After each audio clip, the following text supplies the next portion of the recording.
standing on top of what eventually will be that brand new Loop 202 flyover right here in the West Valley. We have, you know, when you go to the grocery store and your goal is to find the best parking lot underneath the shade, well, sometimes that does not work out in your favor. Take a look at this pickup truck. We got the tree in the bed of the truck. It's got a broken window, a flat tire. From crime time to jail time, folks. This morning, Steve Keim is waking up behind bars after, like you just said, pleading guilty to extreme DUI. According to court documents, he had a blood alcohol content of 0.19. Yeah, this morning, residents here, more than 80,000 actually residents here. You can just see these gusts of winds. Waking up, I was just going to say, to wetter and, as you just saw, windier conditions. I did try my best to keep my hat on, but I tell you, you just never know. Give me an idea. Check that out. Look at that. That's how strong winds are here. Yeah, wind gusts have really picked up the last 2 minutes or so. If you live here in Brunswick, I don't have to tell you, outside is a mess. Our job is sort of a job where you stand outside and you sort of wait for maybe meteorologist Mike Pringley or somebody to toss to you. But this would not be a normal condition where we'd actually be okay waiting outside. I'm just going to kind of show you more or less what I'm talking about. Thankfully, we do have an awning. Otherwise, it would be very difficult to do so, but rain is really coming down. You guys just live a few houses away. What did you hear last night? Well, I heard a plane coming, and it was like bzzz, and then it went and then crash. And my husband here was in the living room and saw it happen. What'd you see? Well, the plane was way below. I could not. Normally the planes fly over the trees. This one was behind the trees, basically in between the trees. And then suddenly the lights went up. So maybe he tried to get it out of there. And okay, and I'm going to go talk to the homeowner right now. Thank you so much for talking to us. Okay. You again. So what happened? Yes, it's us again. So now we're on live television. We just kind of want to know, you were sitting right there in your chair. What happened? Okay, I was sitting in the chair watching the video. 2 years ago. Okay, I'm going to try not to stick this microphone in their face, so I'm just going to wait and see if they want to talk. How are you guys doing? Who was it that was waving for help? Oh my gosh, do you realize that you likely saved some lives here? What did you say? You saw us go by. What were you saying? I seen y'all go by, and I said, get the camera people right there. Help, help, we need help. Why didn't you evacuate yesterday? Well, because the water wasn't in the house yesterday. Near downtown Lumberton, one of the hardest hit areas that has been flooded. Right now we're with rescue crews, American Rescue Crew. We have other volunteers out here. Where are you guys? Who are you guys with? Cajun Navy. We're also with the Cajun Navy Relief. They volunteered their time. What are you guys doing out here? This is one of several evacuation centers.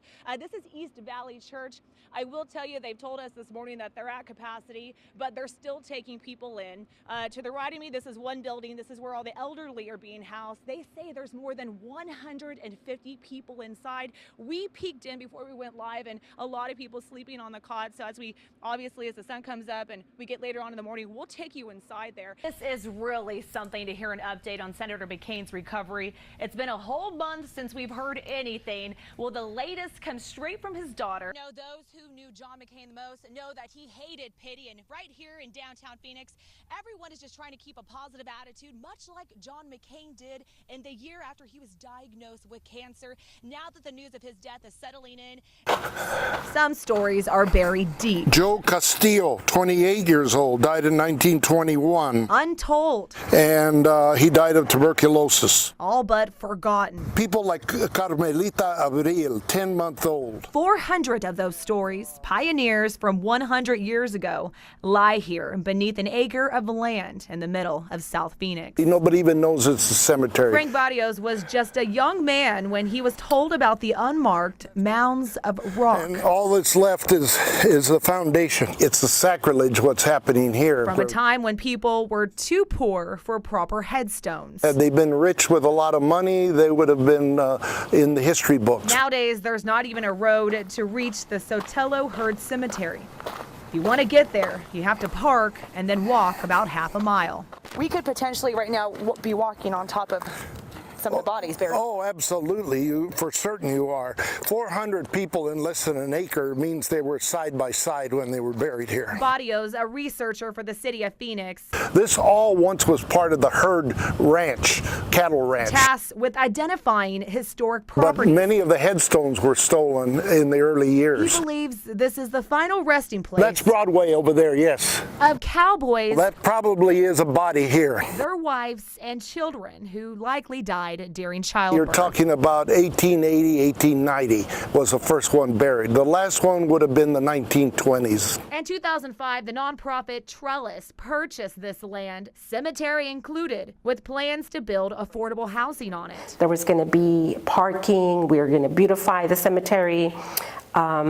But the market crashed, and we haven't been able to get back to a new plan for this piece of land. Following years of neglect, vandalism. Those are just pieces of trash. What was left of the headstones have been moved. You guys have taken all the headstones. That's correct. Okay, and you guys have that, and once this is restored. What little was left, when we came in and started trying to preserve this area, we found very few. We grabbed everything we could and took it to Pioneer Cemetery for protection until the day that we can protect this area. Out of the hundreds of people buried here, less than 24 headstones remain.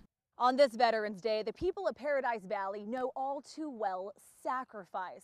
With their town nearly wiped out, thousands of homes destroyed, but the VFW still stands. Kathy Larson evacuated Paradise 3 days ago. This is the only thing standing in front of the Paradise Cemetery. This picture, posted by a friend on social media of Paradise Cemetery, captures the tone of this Veterans Day. It's a sign from the man upstairs that America will be strong, and we will fight back from this, and we will rebuild Paradise one step at a time. She says she feels fortunate that all her family is accounted for. Which is a resemblance of the fight that we have given our lives for and still give our lives for.